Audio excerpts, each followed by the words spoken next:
to break the cycle of domestic violence and to supportive housing to break the chains of homelessness. And I hope that while I was telling my testimony, you heard the chains falling. I'm very glad to be here to Peace Over Violence to share my story of resilience, which is a controversial word at this point for some reason, but I'm very glad to be here on Denim Day. I do want to acknowledge men who have been abused. I do want to shout out my husband who taught alternatives to violence while he was in prison to lifers who now live here in the community of Los Angeles. And I want to shout out Downtown Women's Center, Rainbow Services, and the Domestic Violence and Homeless Coalition, of which I'm an advocate on behalf of. Thank you very much.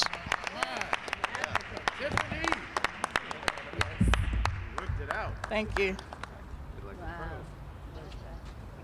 Let's hear that. Yeah. Applause for Tiffany. Thank you so much. You personify resilience. Now it is, we have leaders here that just hold up our city. And I'm so happy to be able to introduce to you Councilmember Rodriguez, who represents the 7th District. She's chair of public safety. Her priorities as councilwoman include not only public safety, but developing opportunities for youth, establishing healthy communities, building a strong local economy, supporting small businesses, and creating efficient city government. Recently participated in POV's Listening to Youth panel as part of Denim Day and Sexual Assault Awareness Month.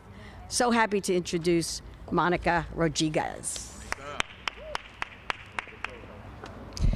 Thank you so much, Patty. But I think, we're here today to uplift and celebrate the contributions of the survivors. And Tiffany's story is exactly why we're all here in solidarity wearing denim today. Tiffany, that was just an incredible, your story is why we do what we do here. But I want to actually thank Patty Giggins and Peace Over Violence for their incredible work in supporting and uplifting the voices of survivors, helping victims recover from that trauma to become the very advocates that we need in this city to help lead change. Because change will not be achieved by the leadership of this building alone. It takes the community's partnership to help us lead in the right direction. And I'm so grateful that we have allies in POV and in so many of the survivors that are just like Tiffany, that have taken that trauma and applied it to change. That is how we move this city forward. I'm so proud to be aligned here with colleagues who have dedicated their careers to helping advance opportunities and change here in this city. To the partnership and collaboration with Peace Over Violence, which has helped to expand and improve our response to victims and survivors of domestic violence and sexual assault. But we have a great deal more work to do. And as a mother to a son and a daughter, I'm really grateful for the partnerships and collaborations that are helping to end the cycles and educate our young people to help assure that we do not continue these cycles of abuse, but that we continue to impart that wisdom and understanding for young people, that they too can be part of this change that helps put an end to sexual assault by understanding what consent means. And so I'm really grateful for the collaborations and the show of solidarity here today, but I'm most grateful for the angels that are exemplified in Tiffany and in Patty Giggins. Thank you all so much for your incredible leadership. I'm proud to be here in solidarity with you every day and every year that we commemorate this incredible work. And let us together continue to advance the work here and the change in the city of Los Angeles. Thank you so much. Thank you so much, Monica. Is this yours? Here we go. Got that bike? Still no.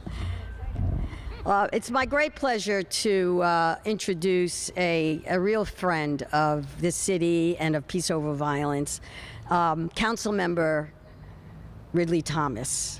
He was there at the very first Denim Day. He's taken Denim Day with him when he went to state government, and now he's back in city government, Board of Supervisors, and his support for not only survivors, but for community health and to end homelessness in our city is incredible. And he's currently representing the 10th District, and he's chair for the Council of Homelessness and Poverty. Big round of applause for Councilman Ridley Thomas.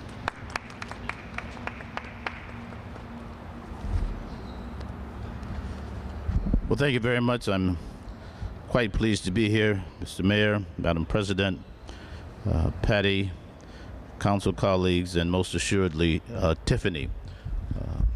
We're rocking this denim today, all of us here, because we embrace peace over violence.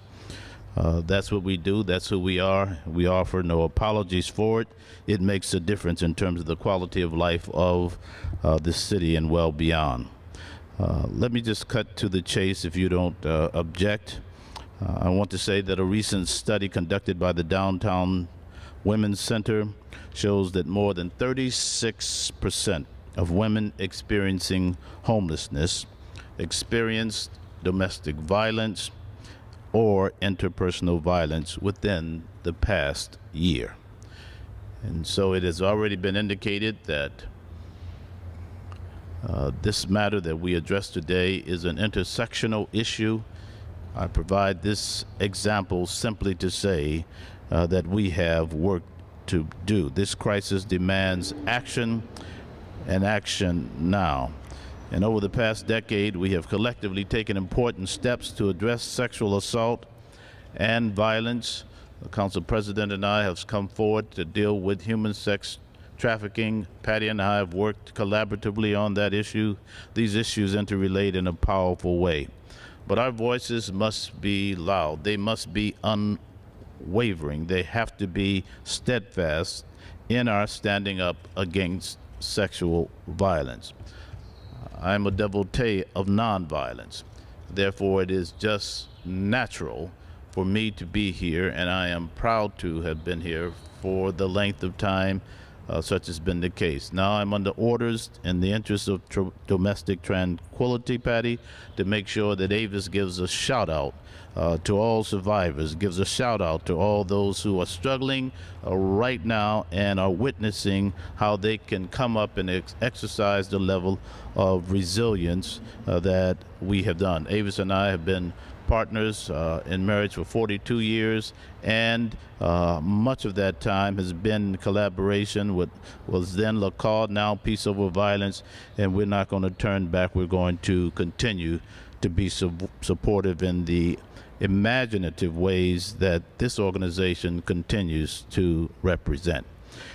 And so I want to say much appreciation to all who are here. I want to say that together we can and do make a difference. I want to say, in addition to that, that it's Denim Day today. It's Denim Day all day. It ought to be Denim Day every day. Thank you very kindly.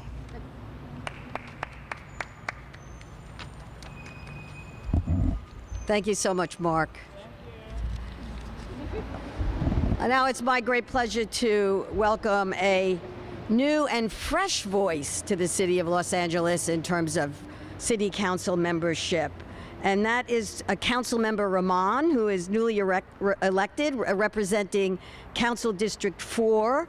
She's an urban planner, a working mom of preschool-age twins. She's an immigrant to America. She works on the issues of homelessness, affordable housing, climate goals, and youth development. And she also recently participated in our Sexual Assault Awareness Month POV's Listening to Youth panel. Welcome, Councilmember Rahman.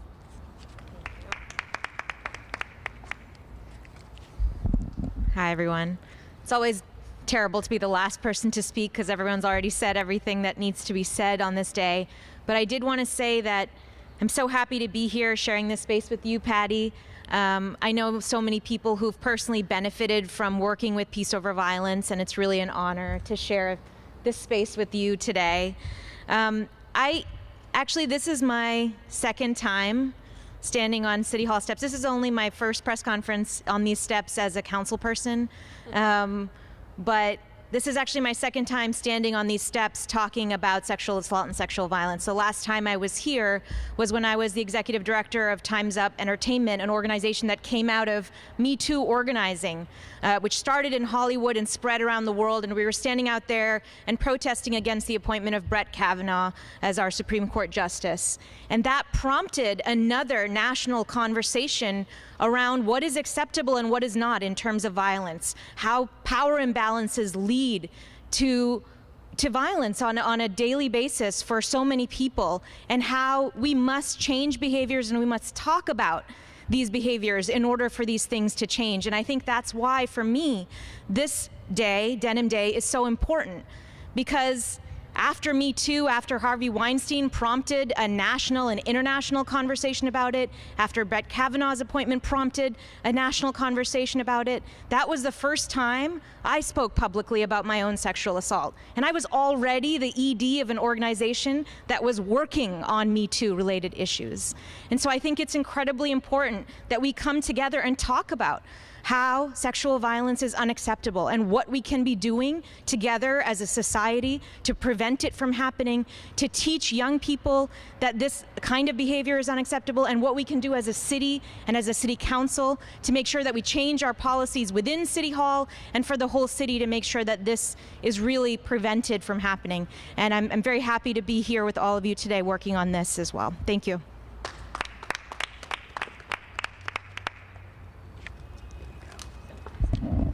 Thank you so much. Thank you so much for that testimony.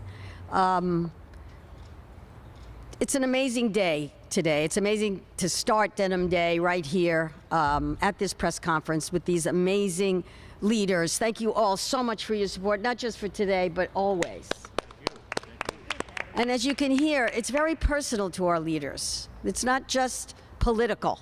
It's political, it's personal, it's professional. It has a lot of deep meaning when survivors see that there are leaders who stand with them. So I just want to close today by saying thank you all for being here, and I want to give a shout out to the Denim Day Development and Communications team at PU of E, who's worked tirelessly to pull our 22nd Denim Day together, and a special shout out to our project director, Shirley Alvarado, who's watching us, can't be with us today, but she's watching us from San Francisco. We miss you, Shirley. And also to all of the staff and volunteers at Peace Over Violence who've been working remotely for 1 year, serving more people than we've ever served in 1 year. And we're so happy to start getting out of the Zoom box. We can't wait to come back to LA. Thank you. All right, let's take one final picture up here. Okay. Where do you want to do that?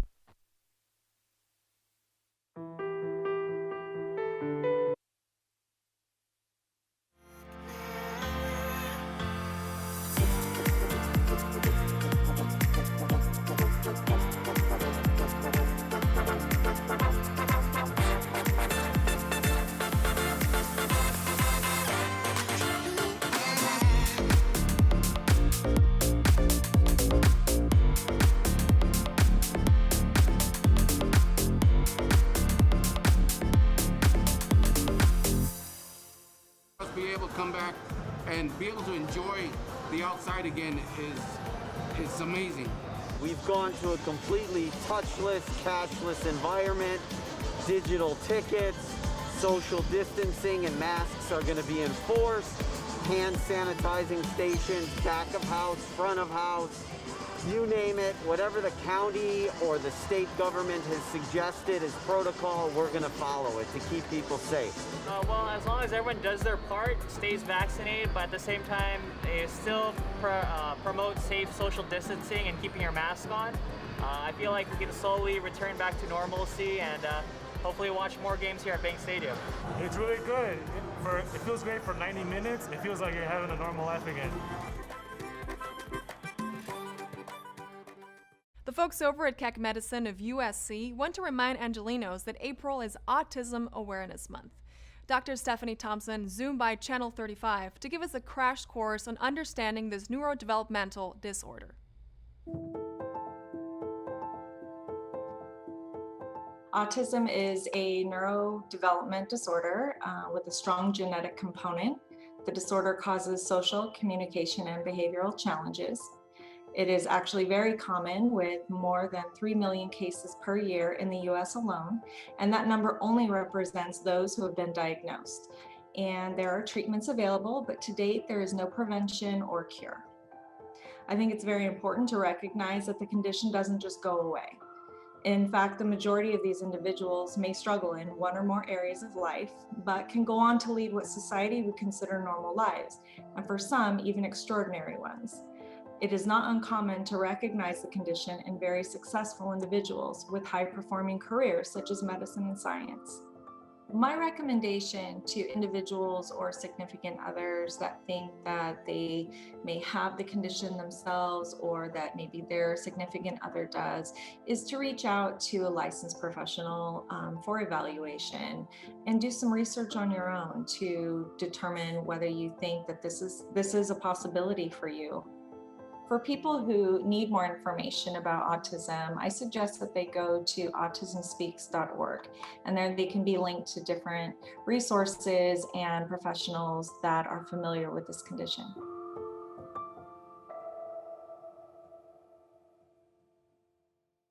As Californians, we are trained to be prepared for a variety of emergencies: wildfires, flooding, earthquakes. In part 2 of our series, the Governor's Office of Emergency Services wants to remind us of another natural disaster we don't think much about: tsunami preparedness. One of the most important parts of Los Angeles is, in fact, on our shores. It's the Port of Los Angeles. How will that be affected if a tsunami comes our way, and what should we do? Well, I'm delighted to be joined now by Anna Burton, who is the Emergency Management Coordinator for the Port of Los Angeles. So nice to have you here. And the port is a huge part of our coast. It absolutely is. The Port of Los Angeles, which is a dual agency complex port between Los Angeles and Long Beach, is really one of the primary economic hubs. It's actually the largest container port for the past 20 years. So we're very proud of what we do. So you're very keenly aware of what a tsunami could do to the Port of Los Angeles. So where are you in terms of preparedness, and what is done down there that might be different from just the average resident or tourist? So I think because the port, we have connections around the world with various other ports who are very aware of the impact of a tsunami, have experienced it, and we plan and we train together. So one of the key things is to make sure we know who all our partners are. And the port, because of its location, its operations, we have a number of agencies that we work with on a daily basis. We're very lucky to have our Coast Guard as one of our key partners. And we work very closely with our Long Beach partners on how to prepare for a tsunami. And it's not just a tsunami as we would look for you and I, it's really operational. What would a tsunami do to the port? Yes. So what we do is, of course, the first thing is plan. And it's never just the plan, it's the planning process. Who do you bring in? What do you talk about? What plans do you have? When have you updated them? Who's involved? And most importantly, like we've talked about, is how do you get the messaging out? The correct message at the right time with the right information will help all of those individual agencies make their own individual decisions, which impacts how we respond together. What's the economic impact of something happening down at the port? I mean, I know there's a lot of, because we're talking tsunamis, and there's a lot of buzz about tsunamis in this particular point in time because it's, tsunami awareness time. But there's an enormous economic impact if anything happens down at the port. That's a huge impact, and we have a huge team at our highest executive level, Jean Soroka. We proudly put out we are open and operational on a daily basis. And if we're not, that has significant impact. But again, it depends on the month, the time, the day, and if there's damage, how quickly can we recover and get the ships moving. And it's an entire, it's that wheel of, you have the ship, you have rail, you have transit, you have the truck lines, the roadways, the bridges, the thoroughfares. everything has to be working in a very coordinated way to make sure that we get the commerce in and out as safely as possible. Thank you so much, Anna. This has been such a great opportunity to learn so many things that I had no clue about, so I really appreciate it. Thank you. We appreciate the opportunity. All right. In our feature story this week, we'll learn about the Salvadoran American Leadership and Educational Fund, an organization that works to promote the civic participation and representation of the Salvadoran and other Latino communities in the U.S. Channel 35's Maria Hall-Brown spoke with the executive director, Jocelyn Duarte.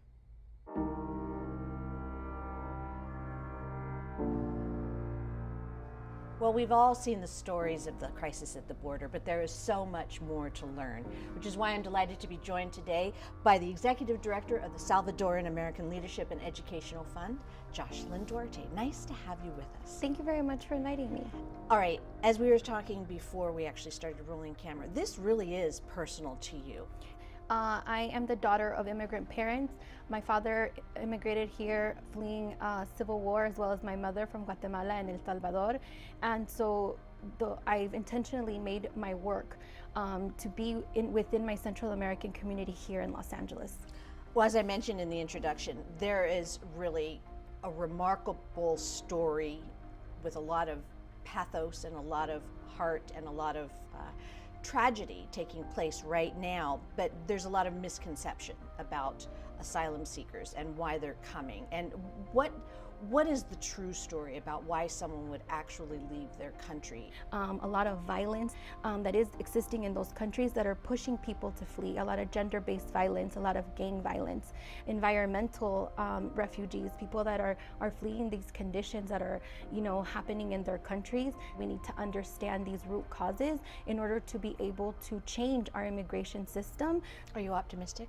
I am. I think that I took a deep breath in January when we had a new administration, because I knew that it was, for some of our families, it really was a life or death situation, but also of the span of decades of separations of family. And so there's real new hope with the new Citizenship Act and ensuring that people that have been here, that have been making meaningful contributions to our country, that are law-abiding citizens, that are here and have been here, have the opportunity for the first time to be able to, have the ability maybe to even go back to their country and have a pathway to a residency, a pathway to citizenship. This is their home, and I think that is why I'm optimistic, because I know that the change that needs to happen is going to happen, not only because of Salif, but because of all the organizations and the people in this wonderful city, in this country, that know the change that needs to happen and are making the change happen. I'm sure your parents are very proud of you. Thank you. All right, so if people want information, salef.org. Well, it was lovely to meet you. Thank you for all of this incredibly important information, and I wish you all the best. Thank you very much for having me and giving me the space. LA Public Librarians put on a live Dia celebration. Explore the Readaptations exhibit by Angels Gate Cultural Center, or reimagine public art with some of LA's finest local artists. All this and more up next on Things to Do. Join the Los Angeles Public Library for a fun Dia celebration. Featuring many cultures and traditions, LAPL's children's librarians from all over the city will unite to present special activities. This program offers something for everyone, including a cooking demonstration, storytelling, puppet shows, songs, poetry, and craft activities. The Dia celebration is online at the Los Angeles Public Library's Facebook and YouTube pages. Angels Gate Cultural Center wants you to check out Readaptations. The exhibition includes works by Angels Gate studio artists with the theme of connection with each other, our daily routines, and inner self in a post-pandemic world. Readaptations also aims to demonstrate the resilience of artists to adapt, understand, and ultimately reinvent themselves when faced with challenges. The reopening of Angels Gate Cultural Center is still pending, but you can explore the virtual gallery. Just visit angelsgateart.org. Join Mayor Eric Garcetti as he drafts LA artists into service for the Reimagine Public Art program. The program asks artists to explore themes and techniques of the new hybrid space in public art between the physical and the virtual. Some exhibition showcases already created include House and Home, Bridging the Digital Divide, and Community Care. So be sure to check out Reimagine Public Art exhibitions brought to you by the LA Department of Cultural Affairs. For more information, please visit culturela.org/reimagine. And that's a look at some virtual things to do. That's it for this edition. I am Natalia Bilbao, and from all of us here at LA This Week, thank you so much for joining us. A reminder that you can catch us online at lacityview.org, and we're also on Facebook, Twitter, and YouTube. See you next time for more LA This Week.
everyone hear me?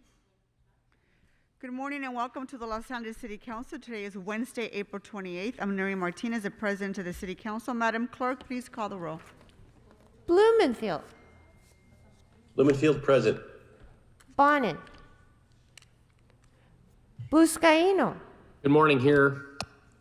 Cedillo. Here. De Leon. Here. Harris Dawson. Present. Koretz. Present. Krikorian. Here. Lee. Martinez. Present. O'Farrell. Present. Price. Rahman. Ridley Thomas. Here. Rodriguez. Here. 11 members present and a quorum, Madam President. First order of business. Approval of the minutes. Ms. Rodriguez moves and Mr. Blumenfield seconds. Next. Commendatory resolutions for approval. Mr. Ridley Thomas moves and Mr. Buscaino seconds. Next.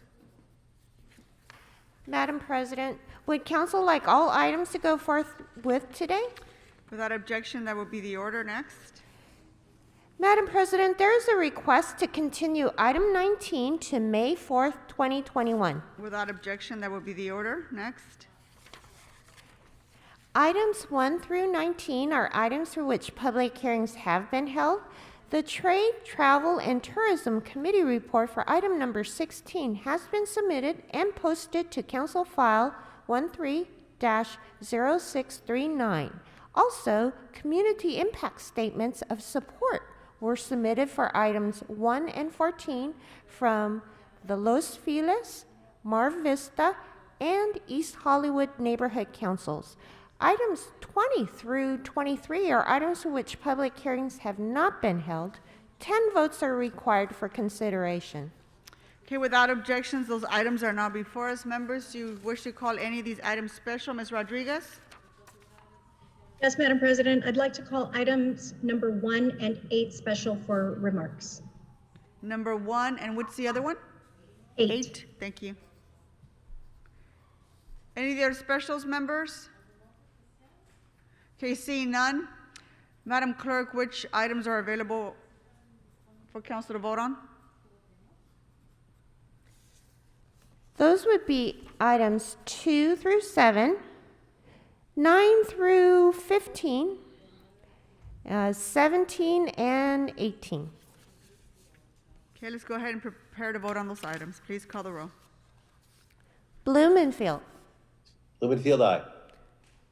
Bonin. Buscaino. Aye. Cedillo. Aye. De Leon. Aye. Harris Dawson. Yes. Koretz. Aye. Krikorian. Aye. Lee. Martinez. Aye. O'Farrell. Aye. Price. Rahman. Ridley Thomas. Aye. Rodriguez. Aye. 14 ayes. These matters are adopted forthwith. Okay, let's move on to public comment. Go ahead, Madam Clerk. As indicated on the agenda, members of the public wishing to offer public comment should call area code 669-254-5252 and use meeting ID number 160-535-8466 and press the pound key. Press pound again when prompted for participant ID. Once admitted into the meeting, press *9 to request to speak. Finally, when you hear the last 4 digits of your phone number being called out, press *6. Let me repeat. Call 669-254-5252 and use meeting ID number 160 535-8466, then press pound. Press pound again when prompted for participant ID. Once admitted into the meeting, press star 9 to request to speak. Finally, when you hear the last 4 digits of your phone number being called out, press star 6. Members of the public calling in, when it's your turn to speak, please state which of the agenda items you'd like to speak on. You have 1 minute per item, up to 3 minutes total, and 1 minute for general public comment. If you wish, please speak to the items before beginning general public comment. We'll tell you when your time's up. When speaking on the agenda items, you must be on topic. Our goal is to get through as many speakers as we can. If you're not on topic, or if we can't tell whether you're on topic, you'll get one brief warning from me or the president. If you don't immediately get clearly on topic or again stray off topic, you may be cut off and forfeit the rest of your speaking time, and we'll move on to the next speaker. We'll take 30 minutes total public comment. The items that are open for public comment are items 16 and 20 through 23. That's 16 and 20 through 23. Finally, for members of the public calling in to speak, as soon as you hear someone address you by reading off the last 4 digits of your phone number or other identifying information if you're calling in with a block number, it is your turn to speak. Please at that point immediately press star 6 to tell us which items you want to speak on. We understand that you may be listening on a computer, channel 35 other device. If you are, please keep one ear to the phone though. There is a time delay between the live meeting and the broadcast. And if you're only listening to the broadcast, when we call out your identifying information, you may not press star 6 quickly enough. We may think you're no longer on the line and move on to the next person. Also, if you're listening on another device, as soon as it's your turn to speak, please turn down the volume on those other devices right away. Because of the time delay and feedback, it will cause a lot of confusion if you continue listening on another device. Thank you, Madam President, and we are ready for public comment. Let's take the first caller. Caller ending in 7719, press star 6 to unmute yourself. Please state your name and the items you'd like to speak on. It's Eric Previn. I'd like to speak on 23, 21, and general public comment. Sure. So you have 2 minutes for the items and then 1 minute for general public comment. Okay. Thank you, Fauble. Item 23 is HEAP funding. And nobody loves HEAP funding more than Councilmember Krikorian and Blumenfield. And in this case, we are once again moving around some funds in order to pursue aggressively the garden shed program. Blumenfield himself has a parking lot where he's prepared to put more people in the parking lot. There's some locations in CD2 out by Satakoy. Krikorian will do anything now because he is the face. They're trying to play to Judge Carter that, look, we agree, sir, it's an emergency. Yes, it's $45,000 for a $10,000 shed, but there's a lot of wiring that goes in there and plumbing. And anybody who wants to get in the way and try to say what a dumb strategy to put these things next to the freeway is not helping. And and that's a fair point. The bathrooms by the Metro, we thought HEAP funding would be appropriate for that. We wanted to call it the Matt Hale to recognize his diligence, and Mensman, who also works with Krikorian, but they don't want to do it. They don't want to even open the door so that ordinary Angelenos, anybody, could use a bathroom and maybe put an attendant like the mobile pit stop program. They don't want to do it. Let's move on to 21. I'd like to thank the city clerk and the CLA for both working diligently to only label this as a CD3 surplus property giveaway to the MRCA, which nobody loves Joe Edmonston more than Joe Edmonston. And this is a group that will happily take over if you need some Yaroslavsky landscaping in Studio City along the river. They're happy to do that. Are we at general public now? Is that what's happening? You can go to general public if you wish. Yeah, please go ahead. Well, I don't want to go early. Was that the noise? Okay, I got distracted. But anyway, the point is that CD9 is where the great Kern Price holds his hat. And that's where the Main Street property, labeled incorrectly on item 21, is located.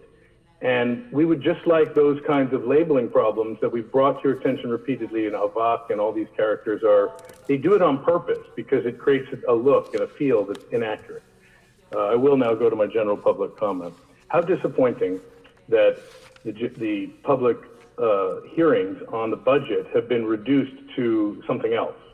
Instead of public hearings, Krikorian has suggested listening sessions elsewhere so that he can get to the diligent work with Mr. DeLeon and Ms. Rodriguez, quietly cobbling together Blumenfield and Price's dream in a closed setting where the public can't react to the departmental updates. It's a disaster and it's against the law. This is the case, the very thing, special meeting, that I brought them to the court to get a little reading on. And now the court has said, yes, any special meeting you have. Thank you, Mr. Previn. Caller ending in 5245, press star 6 to unmute yourself.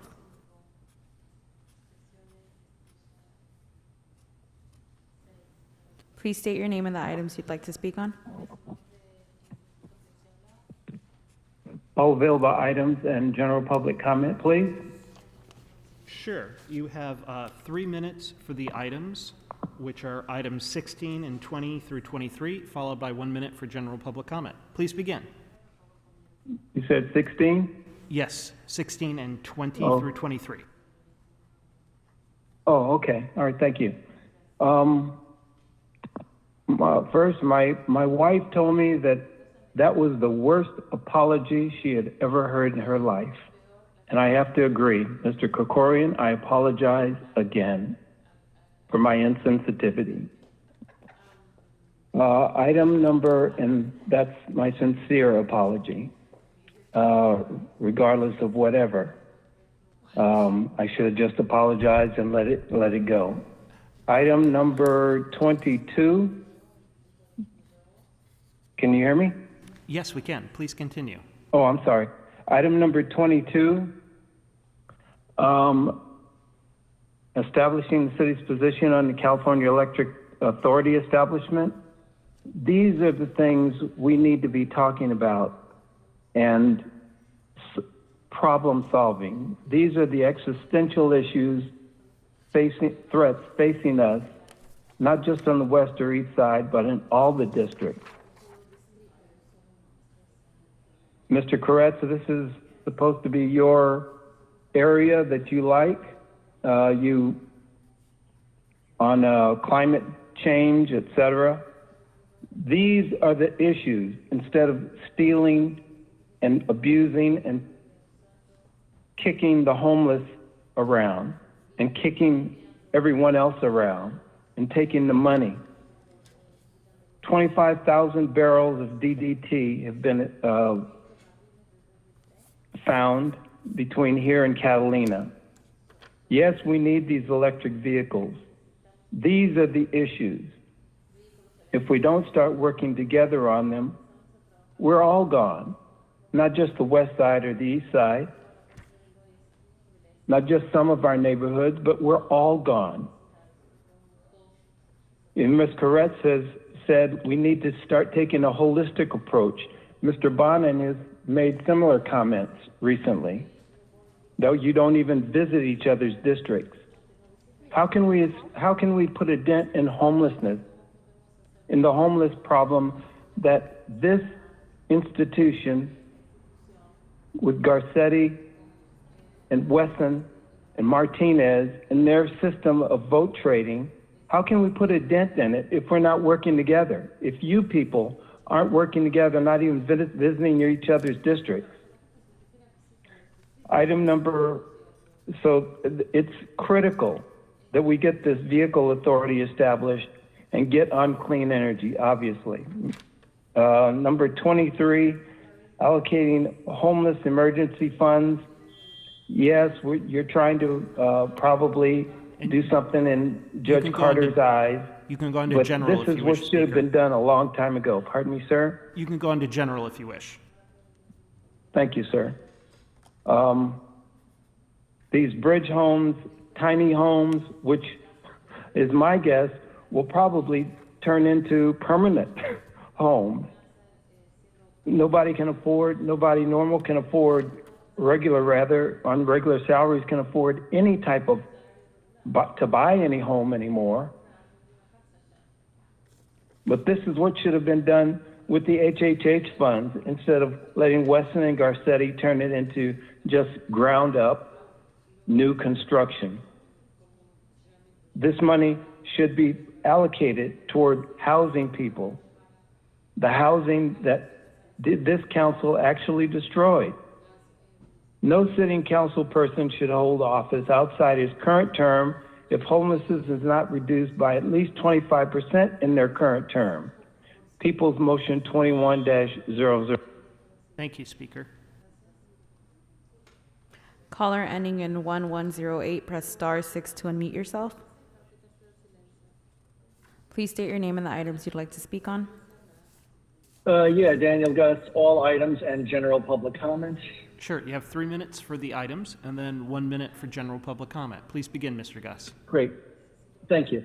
Council members, item number 22, the California Electric Vehicle Authority.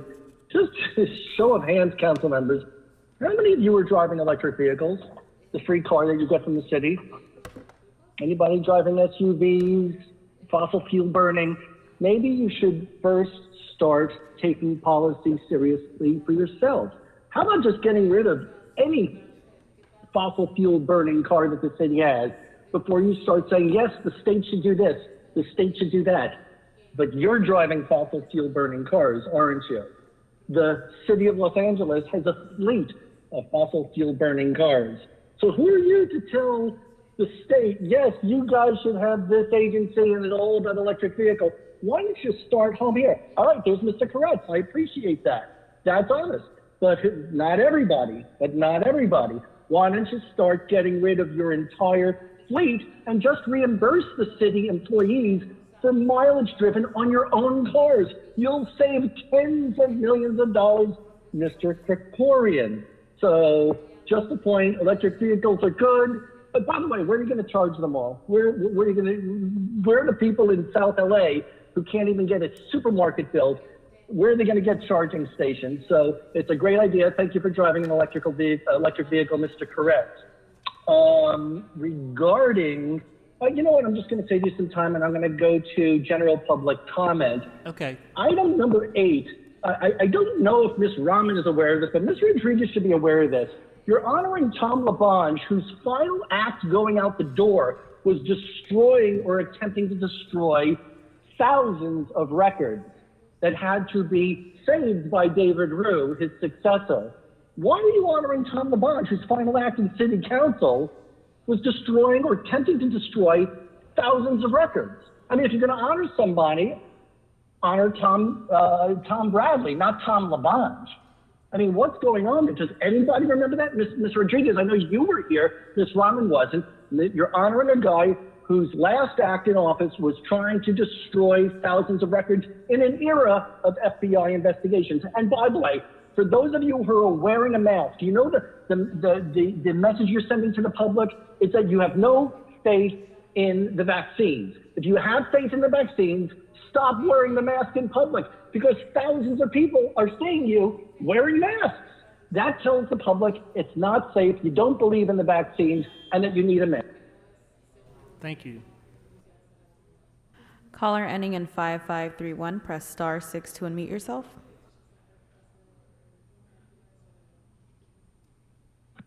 Please state your name and the items you'd like to speak on. Hi, my name is Bobby, and I wanted to express my I wanted to speak on 22, 23, and then have some that general added in there. Sure, so you'll have 2 minutes on the items followed by 1 minute for general public comment. Please begin, Speaker. Thank you, Mr. City Attorney. I just wanted to say that the last meeting, this woman called up and called all of you meatbags. I think her name was Sabrina. And I just want to say, that's terrible, you know, because I know some of you are not meatbags. And I just wanted to extend my, my condolences to you who are meatbags. So going on to the meatbags, I wanted to talk about, why Krikorian and Blumenthal are building those bridge homes and tiny houses. The reason they're building them isn't about, they feel so bad about poor people living out on the street. The reason they're doing that is because they want to turn their whole districts into SECZ zones, you know? So no one can sleep out in the streets at all, and they'll just have to, you know, catch the bus over to Fontana. Or maybe you'll put them on one of those police buses. And then going on to the electric vehicles thing, you know, you're a bunch of hypocrites. You have bought a whole new fleet of gas-guzzling SUVs for the LAPD. And here you're telling the state to, you know, get electric. You're the ones that should get electric. And I'm happy to hear that Paul Koretz drives an electric car. So that's one out of whatever number of you there are today. And I'd just like to say that the worst meat bag of all is Mitchell Farrell, my city council member. What he did to Echo Park and putting a fence around it is the closest thing to fascism I've seen in the United States yet. Absolutely, except for all the black people and brown people being shot by your LAPD. You guys really are meatbags if you vote for this $3 billion budget for the meatbag policemen. Thank you. Thank you, Speaker. Caller ending in 5792, press star 6 to unmute yourself.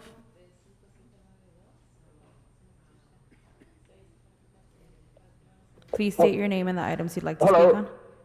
Yes, can you hear me? My name is Ron Macias, and I'd like general public comment. Sure. You have 1 minute. Please begin, sir. Thank you, sir. Yes, I'd like to quote the late President Thomas Jefferson, who once said, "To compel a man to furnish funds for the propagation of ideas he disbelieves and abhors is sinful and tyrannical."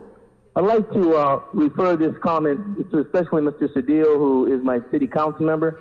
I'd like to know, what has the street vendor done for us to deserve our generosity of $6 million in the federal, the rating of the Federal CARES Act for the COVID-19 street vending recovery fund? That money could be spent better to finish paving San Fernando Road. How about that? Cruzador to Avenue 26. To try and establish some mandatory safe parking, safe living zones for the homeless, to remove them from our neighborhood. If they don't pay a cent in rent or mortgage or taxes, I pay upwards of $1,000 to live in Highland Park, not to see motorhomes and... Thank you, Speaker. Caller ending in 7006, press star 6 to unmute yourself. Please state your name and the items you'd like to speak on. Mommy, all items, So general public comment, and special one. there is no special one. You have 3 minutes for items 16, 20 through 23, followed by 1 minute for general public comment. Please begin. Well, there's always a special one. You know, the one at 1 o'clock that Krikorian's not going to let me talk on. Yeah. So, number 20, Proposition K. What's that? Fuck it. They're going to hold meetings later. May 14th and June 1st. I say let's hold them today at 1 o'clock and not take public comment. Speaker, just do you want to speak on the items? Budget. Yeah. Isn't that a good idea, Mr. Fleeble? Speaker, go get on the items right now. Yeah, stay on topic. Shut up, Puppet! It's my time, not you. Now, number 21. Isn't South Main Street in another district? I didn't know 4366 South Main was in CD3. You mean Bob Blobbenblale expanded his district? Are you misagendizing, Havoc? I think you're trying to trick me. I don't think 4366 South Main Street is in CD3. I think you did it to hide something.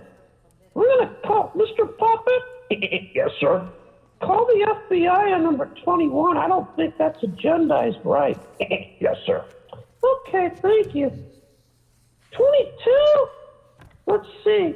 Senate Bill Stern, the great man Hertzberg. Yeah, I like him. The electric vehicle? I have to apologize for Paul Koretz. He drives an electric vehicle. I know it for a fact. He's been doing it for years.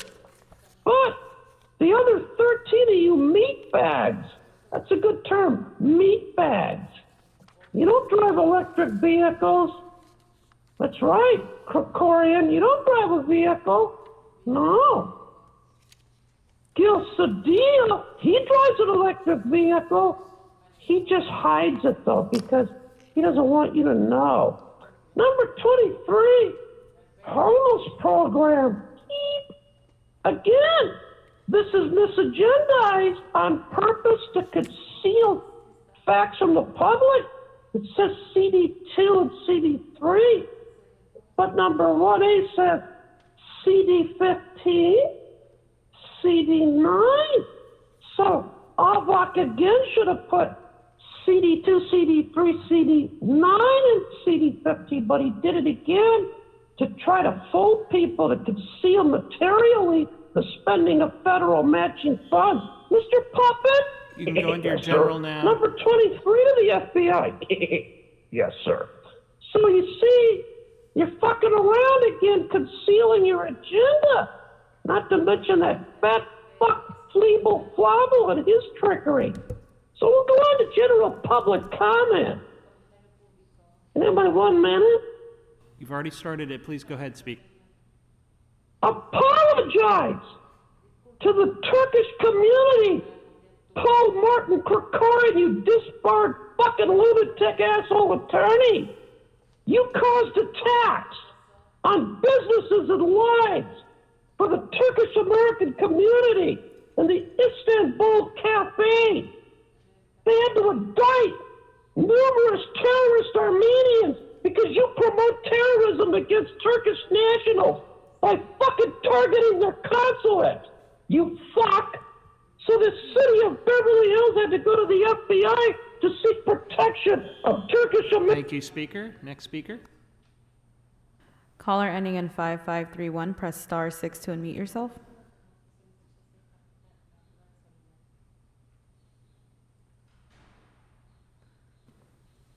Caller ending in 5531, press star 6 to unmute yourself.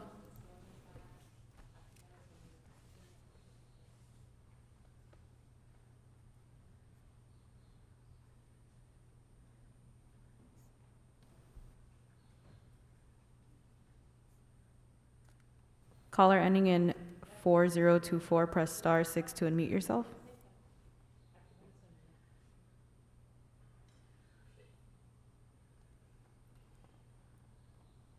Caller ending in 4024, press star 6 to unmute yourself. Please state your name and the items you'd like to speak on.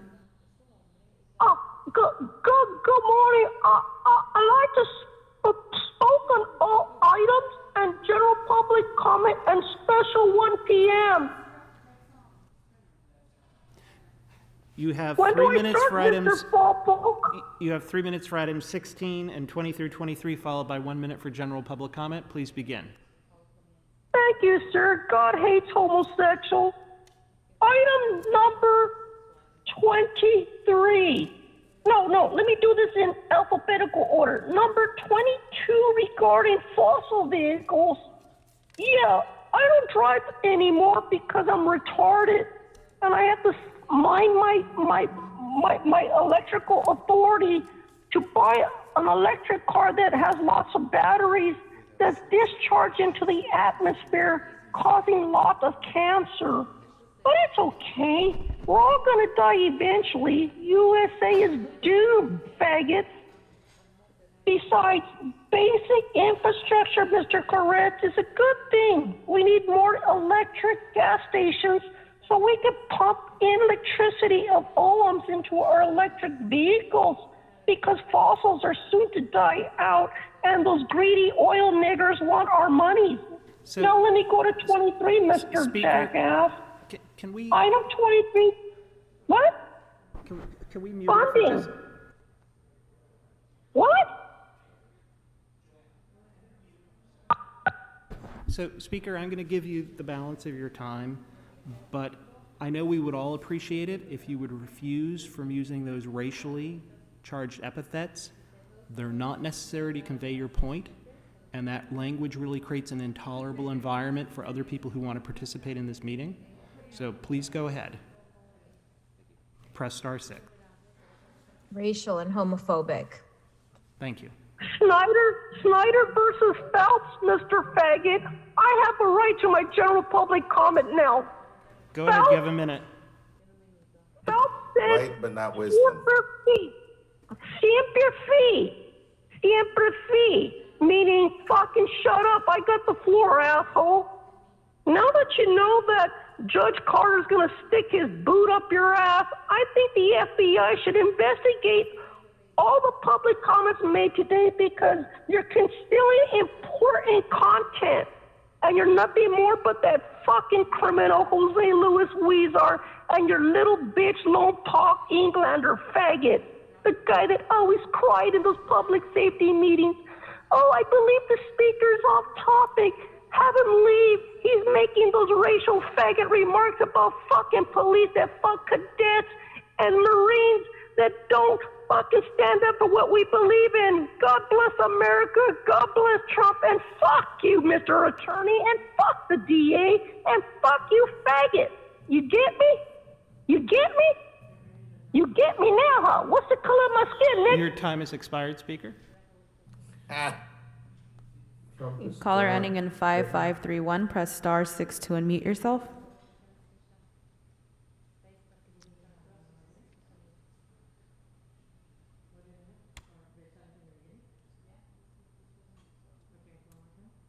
Caller ending in 5531, press *6 to unmute yourself.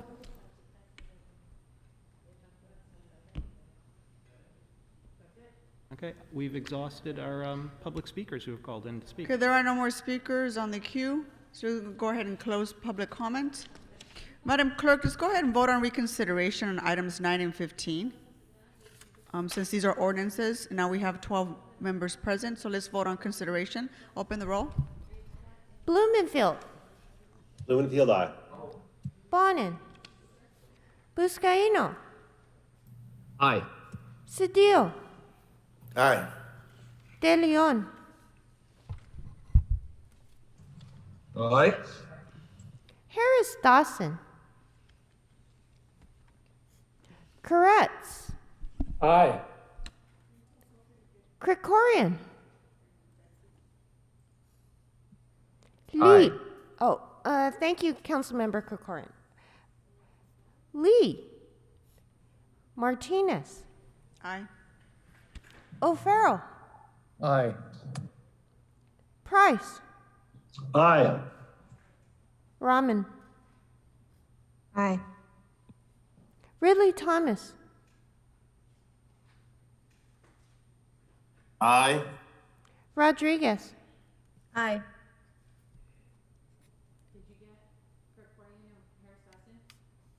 Councilmember Harris Dawson? Yes. Yes, and that makes 13 ayes. These items are reconsidered and before council. Okay, Madam Clerk, let's go ahead and vote on the following items. Items number 9, 15, 16, and 20 through 23. Please open the roll. Blumenfield. Blumenfield, aye. Bonin. Buscaino. Aye. Cedillo. Aye. De Leon. Aye. Harris Dawson. Yes. Koretz. Aye. Krikorian. Aye. Lee. Martinez. Aye. O'Farrell. Aye. Price. Aye. Rahman. Yes. Ridley Thomas. Aye. Rodriguez. Aye. 13 ayes. These matters are adopted forthwith. And just for clarification, the first vote, items 2 through 7, 9 through 15, 17, 18, those items were adopted with 11 ayes.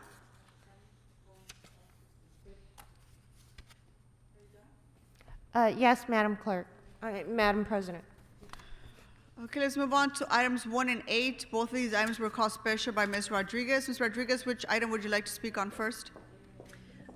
If we can go ahead and take item number 1 first. Can you repeat that one more time? We can't hear you. Take item number 1. Number 1, go ahead. Thank you.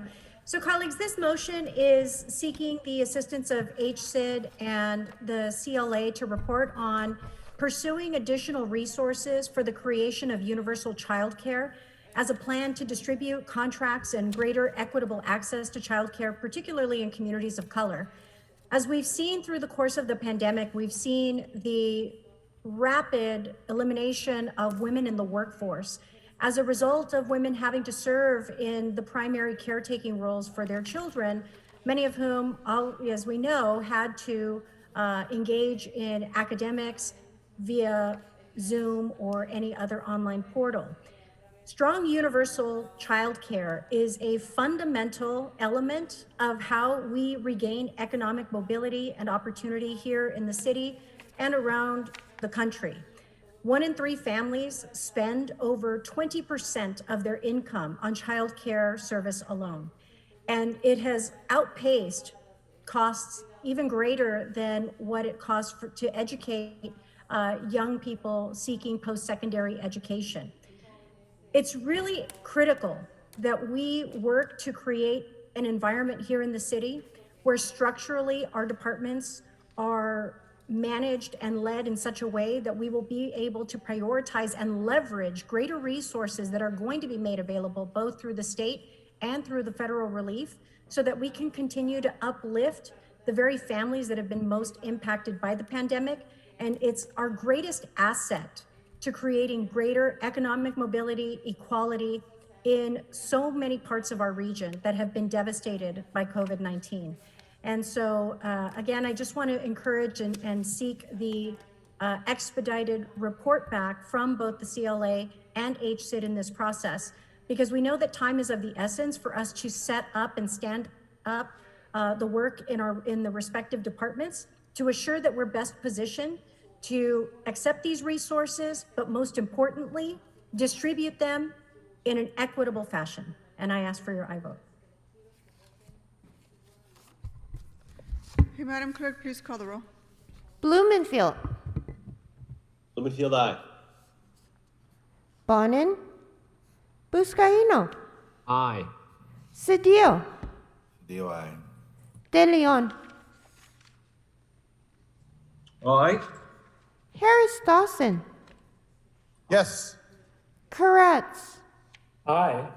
Krikorian. Lee. Aye. Sorry. Aye. Thank you, Councilmember Krikorian. Lee. Martinez. Aye. O'Farrell. Aye. Price. Aye.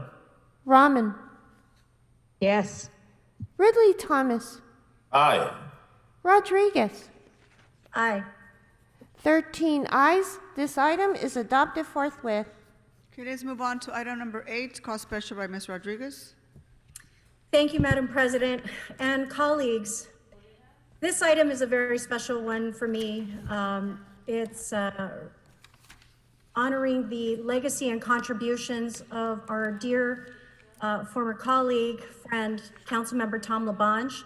And I want to acknowledge, I believe Bridget LaBonge is on our Zoom. Bridget, are you? Hold on for just a second, Ms. Rodriguez. Okay. Bridget, can you hear us? Yes, I can hear you. Hi, everyone. Hello, and welcome. Thank you.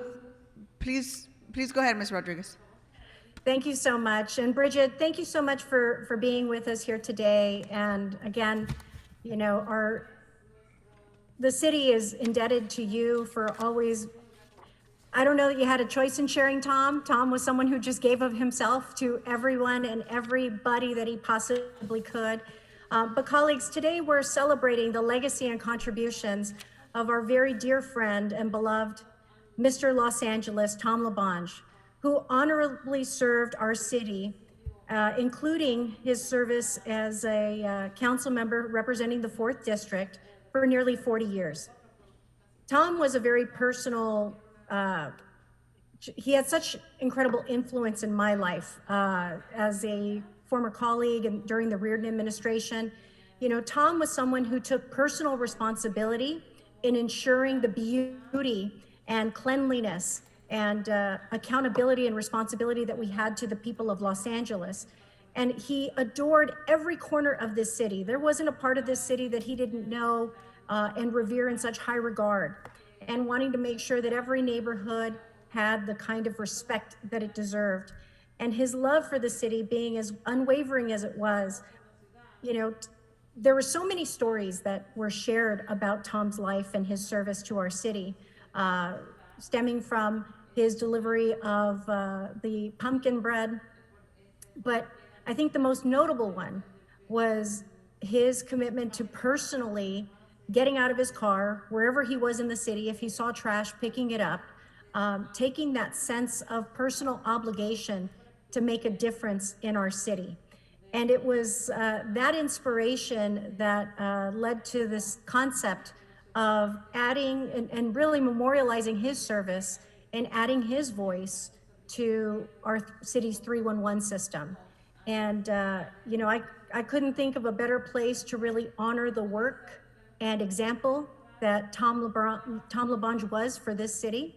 And I want to take a minute to thank our incredible information technology agency, ITA, led of course by our general manager, Ted Ross, Miriam Abbasi, Donna Arachia, Ted Lynn, Blake Bradford, and Wendell Ayala for their incredible work in collecting the audio clip that we believe is best suited for memorializing one of our greats here in the city of Los Angeles, Tom LaBonge.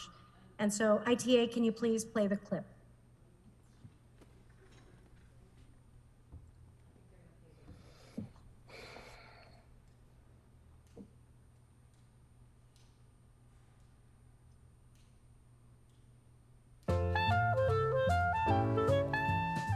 My name is Tom LaBonge, and I'm honored to serve the city of Los Angeles.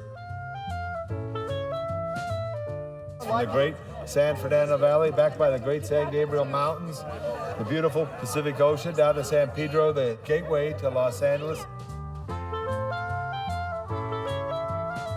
The city of Los Angeles is a tremendous place for all of us.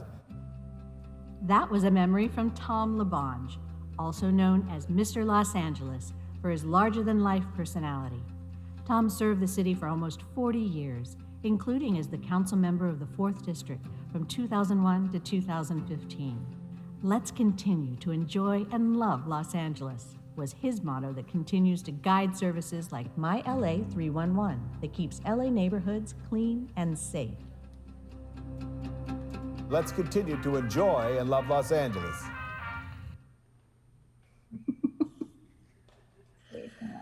Oh, that was, thank you so much, ITA, for, you know, when I first introduced this motion, they were quick to start searching for that audio clip.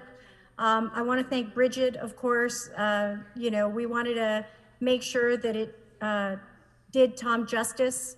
But this is the message that that residents and Angelinos will be hearing in the city of Los Angeles as they're holding for a 311 operator.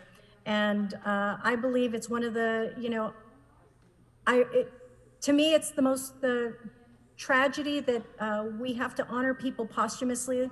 Tom was taken from us far too soon, but his legacy endures, and we are grateful for his life lived. He's been an incredible blessing to me and so many of us. And I want to thank ITA again for pulling this together and everyone's help and cooperation to make this a reality. God bless you, Tom LaBonge. We love you forever. And so upon council approval of this item, ITA will be uploading this message, and it will be on our 311 system later today.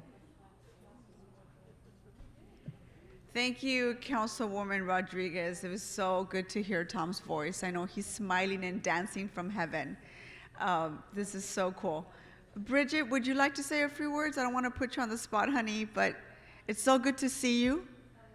Nice to see everyone too. Thank you. And Tom would say, as unaccustomed as I am to public speaking, I learned it from him. And I just want to tell everyone that it's really important to our family that we get to remember him and be close to him through the many things, whether it's a hot dog or a plaque or a mountaintop, or to hear his voice on the phone. And so I'm definitely, I'm so grateful for Councilwoman Rodriguez to come up with this idea.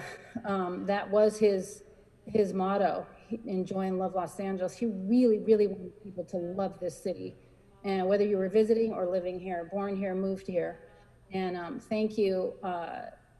We've all learned to pick up trash. We've all learned to keep our city clean. And I hope that everyone can do the same. Thank you so much. This is really, really, really lovely. Thank you. Thank you, Bridget. And my commitment still stands. We're going to have a big celebration for Tom as soon as we can all get together. So thank you for joining us. And members, we're going to go ahead and vote on this item at this time. Madam Clerk, please call the roll. Blumenfield. Blumenfield, aye. Bonin. Buscaino. Aye. Cedillo. Cedillo, aye. De Leon. Aye. Harris Dawson. Yes. Koretz. Of course. Krikorian. Aye. Lee. Martinez. Aye. O'Farrell. 1000% aye. Price. Aye. Rahman. Yes. Ridley Thomas. Aye. Rodriguez. Aye. 13 ayes. This matter is adopted forthwith. Thank you. And thank you, Bridget, for joining us. We'll talk soon. Okay, Madam Clerk, what's before us now? Council has motions for posting referral. Motions will be posted on the City Clerk's website shortly after the meeting for the public's viewing. To subscribe to receive copies of today's council motions to your email, please visit clerk.lacity.org. Okay, posted and referred members. There are two members who wish to make announcements. Mr. Koretz, I'll go to you first. Thank you, Madam President. I'd like to announce that we've decreed that today is Stop Food Waste Day in Los Angeles. I think we've all gained a greater awareness in the last year or so of the importance of reducing food waste.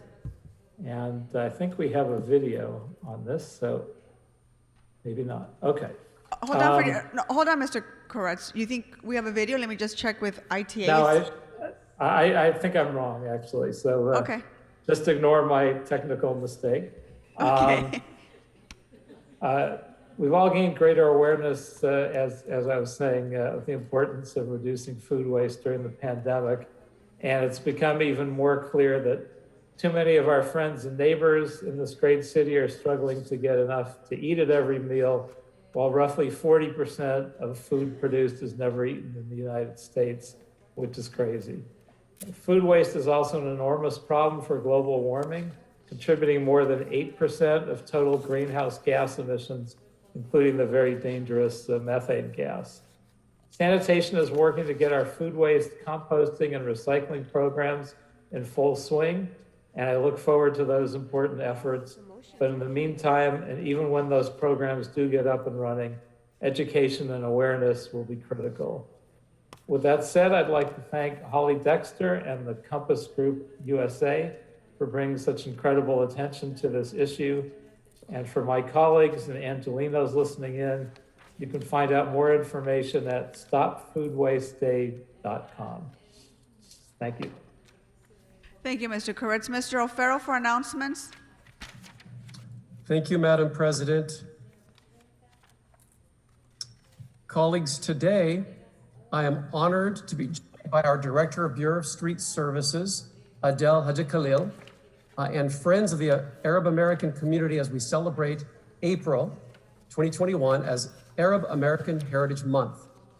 Arab Americans have enriched our society by sharing the entrepreneurial American spirit, enhancing our freedoms and our prosperity. Americans of Arab heritage are very much a part of the fabric of this nation and this city, and the diversity and beauty of Los Angeles. Many are accomplished leaders who work here in our city departments, part of our city family, enhancing and protecting the quality of life for all Angelenos. And Madam President, we do have a special video. Okay, give us just a second.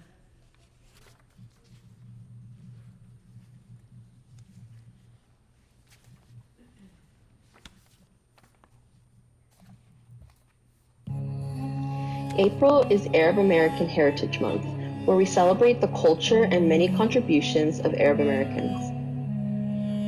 Arab Americans come from 22 countries across the Middle East, the Gulf region, and North Africa. The Arab culture that Arab Americans still hold dear are faith, family, community, and hard work. They share these same values with many other immigrant communities in the United States. Ahlan wa sahlan is welcome in Arabic. Hospitality is very important in Arab culture, and this holds true for Arab Americans as well. Arab Americans immigrated to the United States starting as early as the late 1800s. Arab Americans are diverse. 65% of Arab Americans are Christian, 35% of Arab Americans are Muslim.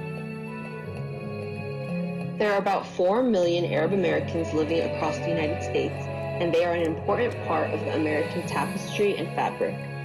California and Los Angeles have one of the largest Arab American populations in the United States. Arab Americans have contributed to our communities in significant ways, from sciences to art, from movies to music. Many are accomplished politicians. Many are scientists, educators, and innovators. Many are poets, writers, and journalists. Many are leaders in medicine. Many are entrepreneurs. Many are professional athletes. And most recently, Arab Americans led the fight against COVID-19, from developing the Moderna vaccine to leading the distribution of the vaccine. Let's join hands in appreciating the culture and contributions of the Arab Americans in our country and in our communities.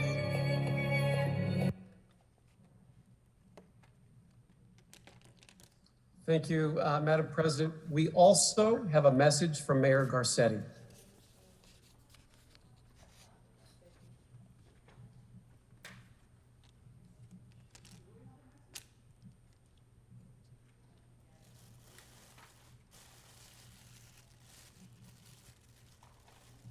Hello, I'm Los Angeles Mayor Eric Garcetti, and it's my honor to recognize April as Arab American Heritage Month. This is the first year the U.S. State Department has designated an official month to honor Arab Americans. But make no mistake, in Los Angeles, we celebrate Arab American culture and ingenuity, creativity, and heritage every single day. In this city of angels, we feel the extraordinary contributions of Arab Americans all around us, from art and entertainment to science and technology, from those fighting COVID-19 in our hospitals to those serving Angelenos in the corridors of City Hall. And just a few miles from here, Arab American students at UCLA founded the first Arab sorority in the nation, Epsilon Alpha Sigma, also known as the Empowered Arab Sisterhood. I'm proud that Los Angeles is home to one of our nation's largest Arab American communities, a community of kaleidoscopic diversity, a tapestry of many traditions, many backgrounds, and many nations of origin. This month, we lift up the gifts that Arab Americans have given to our city, to our country and to our world, and speak out against discrimination and hate against them. So, on behalf of the City of Los Angeles, have a happy Arab American Heritage Month. We stand with you.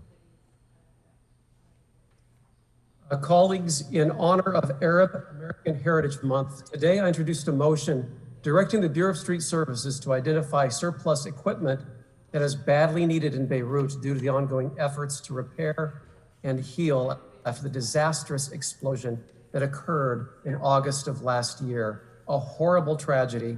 The large explosion occurred at the port, causing at least 215 deaths, 7,500 injuries at least, and over $15 billion in property damage, leaving an estimated 300,000 Beirut residents homeless. The people of Beirut, like the people of Los Angeles, are strong. I know that they will come back better than ever. And like us, they're diverse and from many backgrounds, including Arabs, Armenians, Kurds, and Palestinians. Indeed, these are the original foundations on which the sister city relationship with Beirut was founded upon. And I was so honored to be there to witness that back in 2006. I'd now like to introduce Ferris Webby is unable to be here today. He is a friend to myself, a friend to us, and he had a lot to do with pulling this celebration together. But what I'll do now, since Ferris is unable to be here, I introduce our friend and our leader of the Bureau of Street Services, Adel Haji-Khalil. Thank you very much, Councilman Farrell. Thank you, Mayor Garcetti, Council President Martinez, to all the council members who work hard every single day, keeping Los Angeles safe, making our communities better for everyone. On behalf of the Arab American community, Ferris Webby wanted to be here yesterday, but today he couldn't be here, and he sends his regards. On behalf of all of the Arab American community in Los Angeles, thank you for this recognition. Diversity and inclusion is what makes Los Angeles a great place to live. Arab Americans are proud to be part of this beautiful and colorful tapestry that we all call home, we call Los Angeles. As the late Martin Luther King said, whatever affects one directly affects all. I can never be what I ought to be until you are what you ought to be.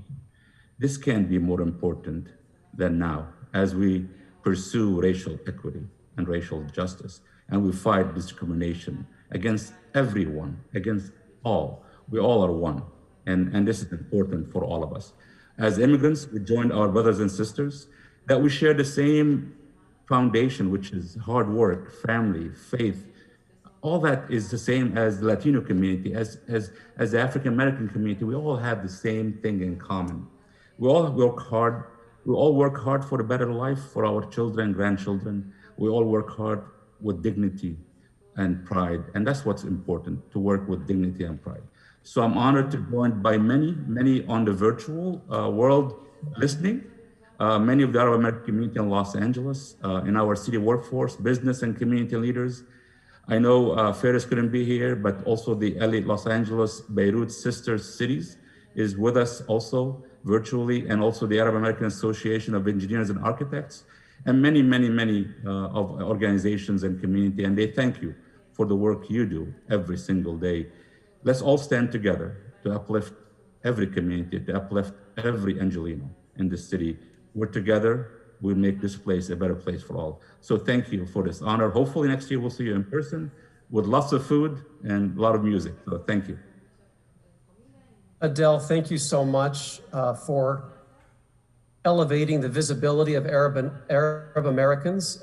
You are an amazing ambassador, not only as the director of the Bureau of Street Services, but just as an ambassador for Arab Americans in Los Angeles and everywhere. So we thank you and your colleagues, and Ferris, my friend as well, if you see this later. We so value your incredible work here in Los Angeles and bridging the gaps between here and the Arab world and the Middle East. So colleagues, I am glad to recognize April 2021 as Arab American Heritage Month. Yeah, thank you. Thank you, Mr. O'Farrell. Good to see you, Adele. We've got Mr. Cedillo on the queue. Mr. Cedillo. Madam President, thank you so much. I want to announce that this Saturday, the County Federation of Labor, CHIRLA, the ACLU, and other thoughtful organizations will be gathering at the Los Angeles State Park in my district. And they will be gathering at 10 a.m. With a program at 11, and then a march at 12 o'clock for immigration reform, under the theme that the struggle continues, La Lucha Sigue. They will be advocating for the U.S. Citizenship Act of 2021. That act is proposed by Congresswoman Sanchez, Linda Sanchez, and by U.S. Senator Bob Menendez. This is an opportunity for our nation to finally reconcile its past with its current need to have immigration reform, comprehensive reform that provides an earned pathway to citizenship for 11 million families.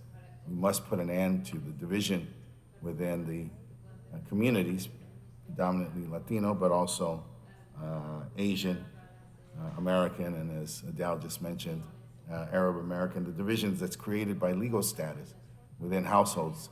In my district in particular, and I know in yours, and Monica's, and the 3 districts of representing South LA and in Kevin De Leon's, there are large Latino immigrant communities where their households are divided by legal status. This impacts their ability to have full civic participation in the city. It's led to division of families, children ripped from the arms of their mothers at the border. This must end. We must make sure that the promises of the Biden administration are fulfilled. We cannot pause or hesitate on this effort. And so this Saturday, I announced that this action will be taken, and ask for all of you to join us, of course. As I said, Saturday at the LA State Park in my district, CD1, downtown Los Angeles, an effort to bring unity, citizenship, and ultimately some modicum of dignity to 11 million families that have been living in the shadows of civic participation, but not in the shadows of the economy, because they've been the foundation of our economy, the essential workers throughout COVID, and now is the time for us to bring them out of the shadows. I thank you, Madam President. Thank you. Any other announcements, members? Okay, any adjourning motions? Seeing none, our meeting is adjourned. Thank you.